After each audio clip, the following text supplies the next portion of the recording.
J'ai une petite fierté quand je circule dans le secteur et que je passe sur une nouvelle route. Parce que je pense quand même que j'ai pas mal sillonné. Jumelle autour du cou, Clément fait partie, comme les oiseaux qu'il observe, du paysage des Deux-Sèvres. Et plus loin, il y a l'air d'y avoir un groupe de griffes quand même, parce qu'on entend que ça crie, puis là-bas je vois des trucs, mais c'est loin.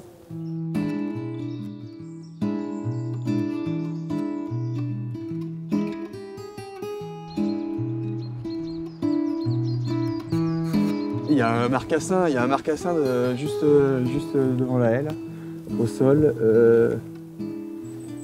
Excellent. Derrière cette passion pour l'ornithologie, Clément se présente avant tout comme un optimiste.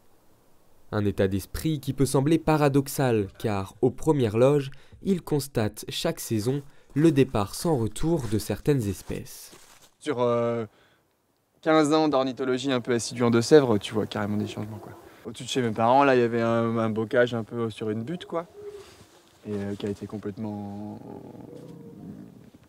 poncé avec les années. Et c'est un coin où, quand j'étais gamin, je voyais plein de trucs. Je me souviens très bien d'avoir vu ma première linette mélodieuse nicheuse là-bas, dans une petite zone humide qui a été drainée après. Et en fait, toutes ces zones-là, c'était quand même assez riche. Et on parle des années 90, quoi. On parle pas de comment c'était avant. Ce bocage qu'évoque Clément et qui fait la fierté des Deux-Sèvres porte un nom désuet, ou du moins qui peut être remis en question. Le terme bocage renvoie à une forme primitive de bois, et par abus de langage au « et » qui délimite les parcelles agricoles. Et comme souvent, le mot aménagement ne rimant pas avec préservation, Clément a pu constater les enjeux ornithologiques de ces paysages. Quand j'étais au groupe ornithologique des Deux-Sèvres, j'ai beaucoup travaillé sur le monofriquet, qui dans les années 70 était généralement dans le top 5 des relevés des ornithos, avec le bouvreuil pivoine aussi, qui était un nicheur ultra commun et qui a complètement disparu. Le monofriquet, il en reste encore quelques-uns, mais c'est des espèces qui ont énormément régressé en fait, en lien avec les modifications des paysages agricoles et l'intensification agricole.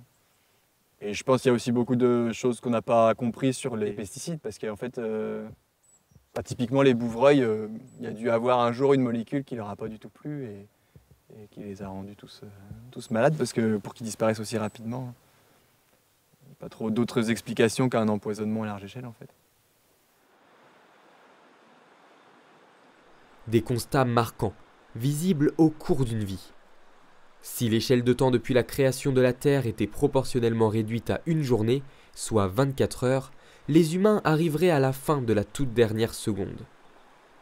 De ce fragment de vie, Clément prône le respect et la cohabitation avec les espèces qui nous entourent. Des faucons pèlerins, donc des oiseaux qui nichent plutôt dans les falaises, qui étaient vraiment réfugiés dans les zones de montagne, pour une histoire de pesticides aussi d'ailleurs, et qui sont revenus dans les zones de plaine, et maintenant il y en a très régulièrement. J'en ai vu un avant-hier quand je faisais mon suivi hivernal, là.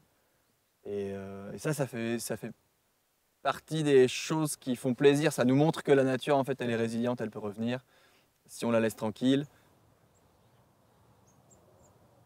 Réserve de vie végétale et animale, il suffit de s'installer près d'une haie et de tendre l'oreille pour percevoir la richesse de cet environnement boisé.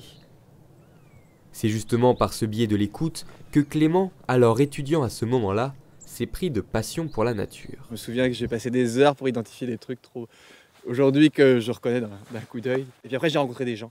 J'ai rencontré des gens qui savaient et qui m'ont appris des tas de trucs. Après plusieurs années de perfectionnement avec pour seuls outils ses yeux, ses jumelles et ses oreilles, Clément part désormais sur le terrain équipé d'un microphone. J'étais un peu la caisse enregistreuse des chants d'oiseaux, tu vois.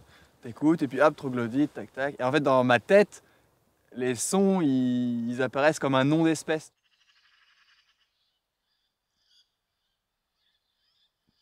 J'envisage de faire des petits ateliers mobiles pour permettre aux gens d'écouter des trucs qu'ils n'entendent jamais, quoi. Pour les saisons, pour la nuit. Les gens sortent pas par exemple dans la nature la nuit. Un truc super cool que je trouve avec le son, c'est qu'on peut ramener ces ambiances nocturnes en journée. Et le son pour moi a un attrait supplémentaire par rapport à l'image, c'est qu'en fait il force l'imagination. Des connaissances qu'il partage lors de sorties nature auprès d'un public curieux d'en connaître davantage sur les espèces entendues ou observées et soucieux de les préserver pour en faire profiter les générations futures.